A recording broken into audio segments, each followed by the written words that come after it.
Hey everyone, it's Mike Andes, and you're listening to the Landscape Business Course podcast. Today I'm sharing about real stories, real jobs, real customers, and what I learned from them because these jobs went bad. Before we get to today's show, though, a big thank you to today's sponsor, which is Jobber. If you haven't already, check out getjobber.com/im/Andes, ANDES, and try out their software completely free. One of the things that I love about Jobber is that, and for any software out there that you must have in this industry, is you want to have the same software for the entire customer lifecycle. And what I mean by that is everything from quoting and then scheduling the job and then to dispatching the job and then to invoicing the job and then to following up with the person and having emails, conversations, and all that down the road and following up.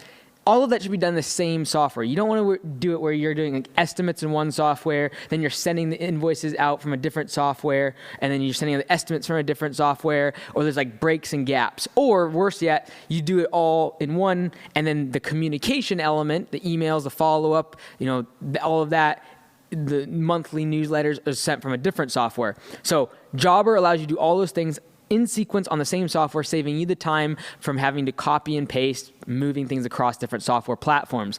So check it out today. Go to getjobber.com/im/Andes, ANDES, and try it out today. All right, so today I'm going to be sharing with you real people, real jobs, real customers, things that went bad. And I hope you can learn from these mistakes so that you don't have to go through these things. Some of these are fairly recent in the past year. Some of these are 4+ years ago that these things happened. But I wanted to share them with you, make sure that you don't have to do the same mistakes that I did. And I think takeaway from them is what you can do in your business to make sure that you don't have to have these bad experiences. One last thing, everyone's been asking about these hats. These hats are amazing. They're handcrafted from my cousin. She makes the leather, puts it all on here, handmade.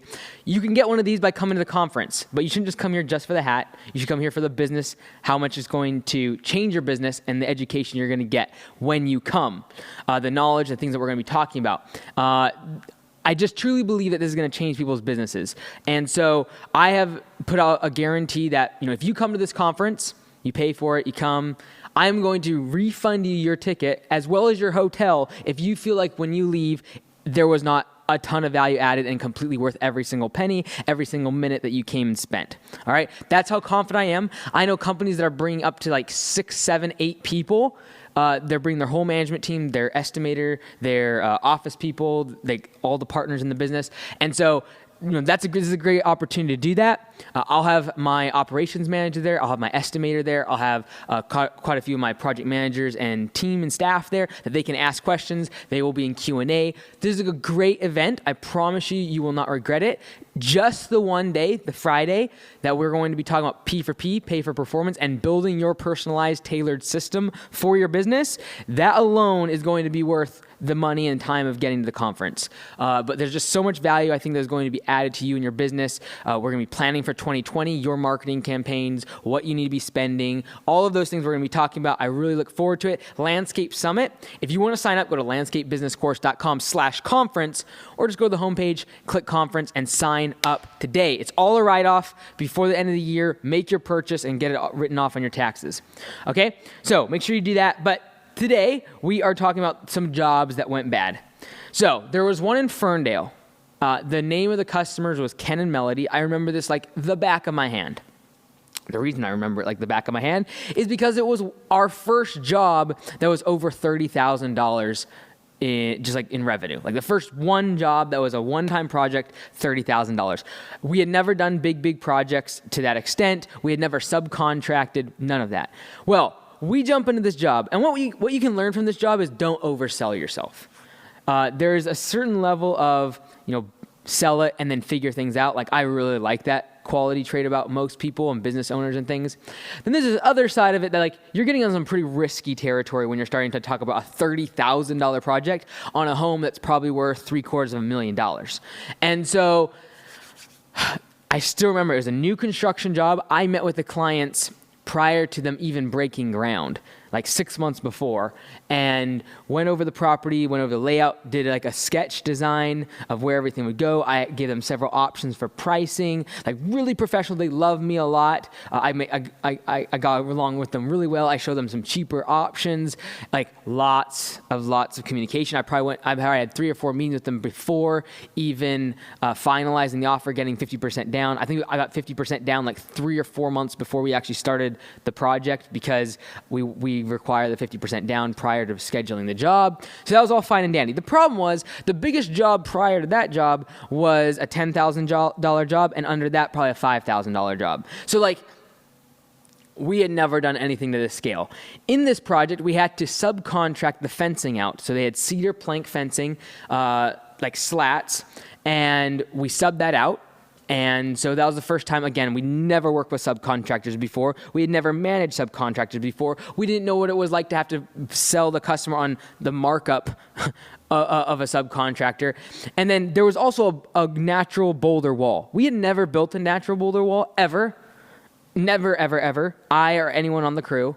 We had always focused on maintenance. So this is like this is years ago. But like before we started transitioning or like accepting larger project-based work, having more skilled laborers, things like that, having equipment and trucks and skid steers, track loaders, excavator operators, like that sort of thing. We didn't have any of that. So we're going to build this natural retaining wall that is only about 3 feet tall, but it is in the very front of the house along the road, right against the sidewalk. It is the focal point of the thing you see when you drive along the road. Like, it is the thing that stands out. We had never built one in our entire life. Had absolutely no idea what we were doing. We literally built it freestanding, and then we're trying to backfill it with dirt. Like, it was horrible. It was atrocious, okay? The soil quality was absolutely horrible. It was all clay from the they dug out the foundation, plopped all this junk, clay, garbage, gravelly soil, and then we just spread it out. And we expected to put topsoil down, like we did. We put topsoil down, but we didn't budget enough. We did not put enough topsoil down, okay? So these are all the things that are happening. We had never done a big, massive amount of planting, yet this place had a whole bunch of planting. It's all new construction, so usually they want more plants than they actually need, but you gotta provide those. So learning about like the fact that when you're doing estimating, you need to know plants, and you need to know how you're going to sell them and how they're going to look when you actually put them in there instead of just like a circle on a sketch, like that sort of thing. So we learned that. The boulder wall was horrible. It was an absolute embarrassment. None of my crew knew how to build them. I kind of left them up to it the first day and said, hey, just stack them, backfill it, stack them, like course by course. It looked horrible. Wasn't straight. It was jagged. Some of the rocks could fall out if you just like kind of tapped them. It was horrible. So the ground, the soil, all that dig out from the foundation was plopped out. We graded it all out, good drainage, put topsoil on top, but because we weren't expecting all this horrible soil, we'd only budgeted, I think, like 20 yards of good topsoil when we probably need like 40. And so we just did a thin layer of topsoil, and then we put sod down. Well, guess what? It's the middle of July, and it got baked out because you got clay with not enough topsoil, and you got sod. All the water that went on that lawn either evaporated or went to the clay and just shed off. And so the sod started dying within a few days. The wall was so bad that the contractor from the house, like the guy building the house, started educating us on how to build the wall.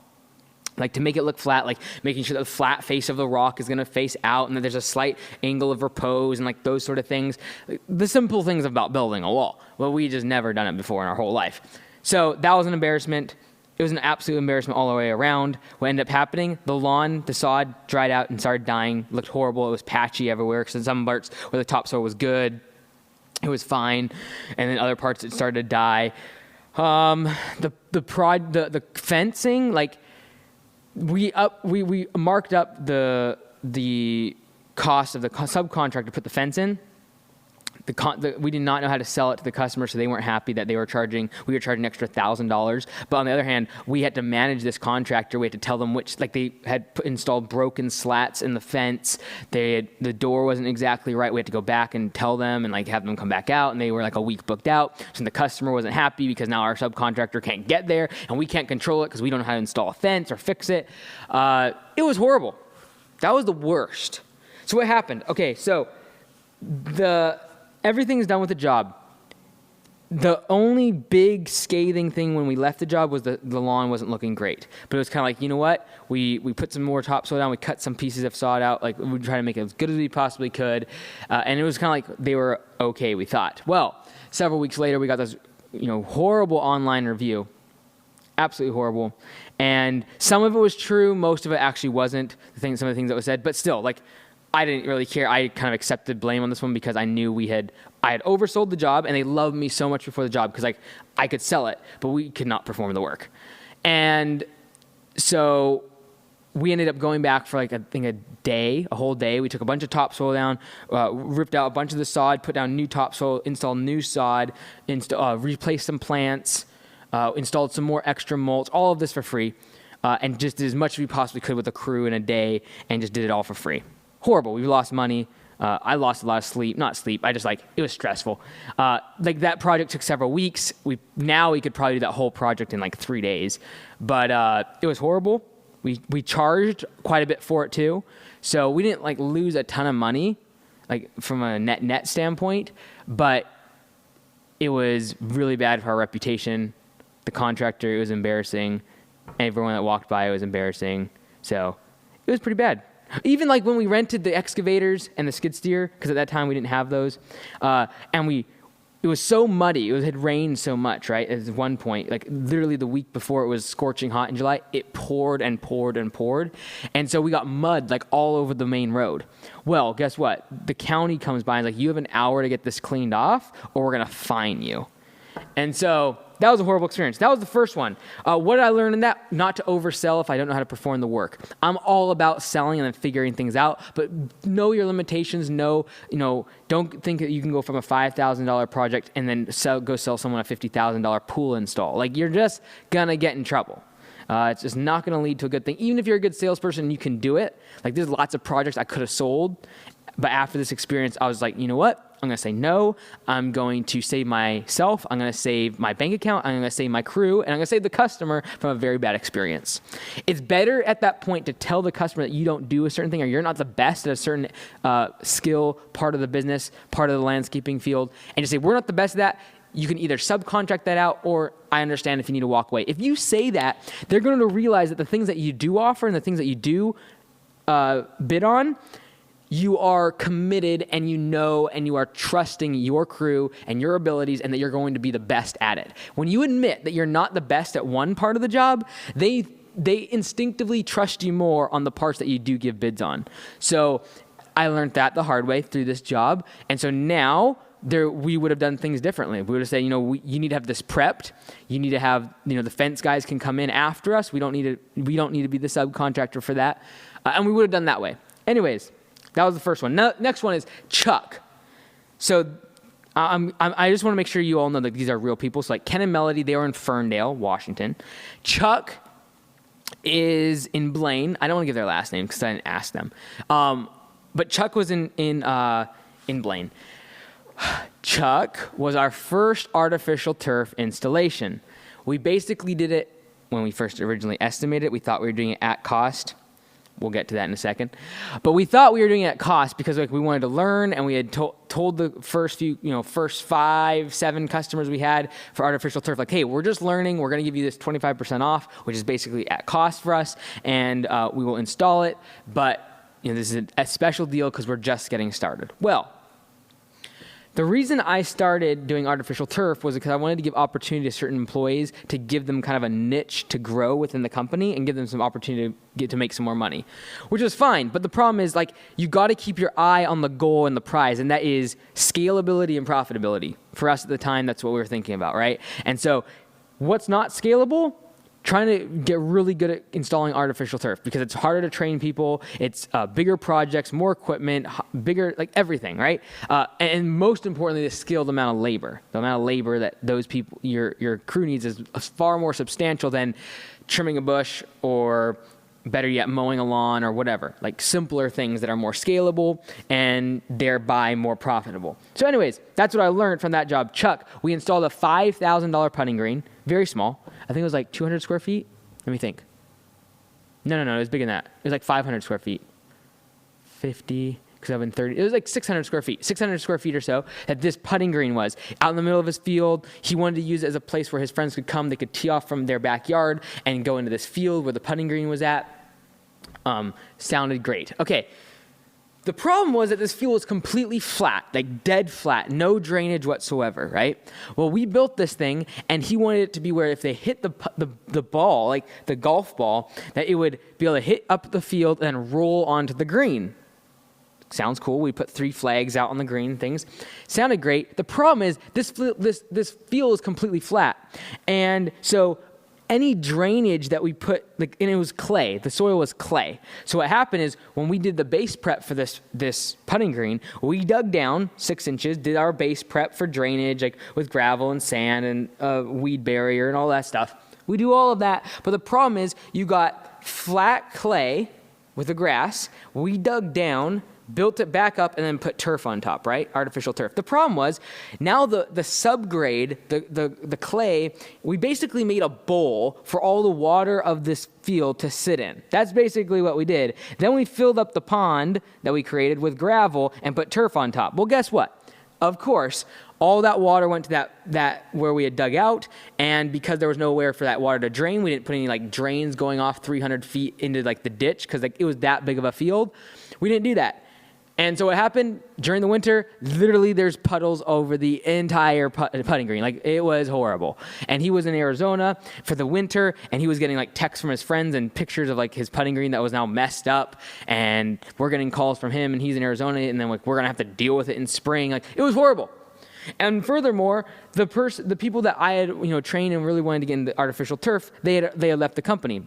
It's not their fault. It's my fault for investing so much into this aspect of the business and investing so much into one person and people and training when if that person leaves, we're at a massive vulnerability. So that happened. That employee left that we had kind of made the artificial turf manager, went down to an actual artificial turf company and like several hours away and worked for them. Great, fantastic for him. It's not his fault. It's my fault for even thinking that I'm going to be vulnerable to have one person know everything about a certain part of my business, so that if that person leaves, I am now susceptible to mad customers and everything else. Okay, so what happens? I get called back to this job site, long story short, because there's like a lot of back and forth with the office. He is super mad. He's threatening to like, say all these bad things about us and all this. He's pretty connected in the community. Really, a really nice guy when you actually meet him in person, though. And so I go there, try to like figure out, okay, maybe we can do a drain around it, like a curtain drain, get it out to the ditches, something like that. And we're trying to strategize. And of course, like I'm knowing this is all coming out of our pocket because literally we charged $5,800 and it cost us like $6,500 to install it originally.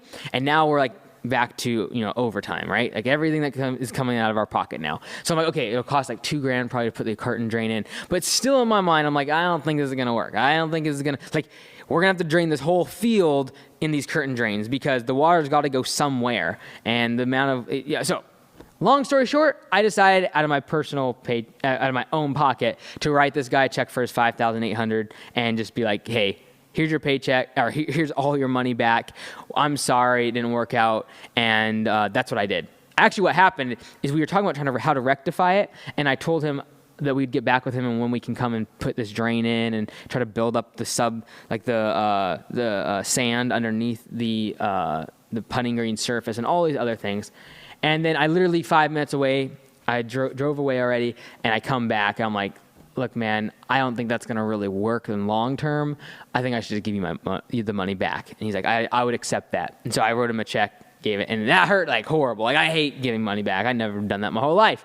But what to learn from that? Do not go into, you should not diversify before really specialization of a service. Like I've said this before, I'd much rather have a business that's $500,000 in annual revenue, but all they do is just mowing.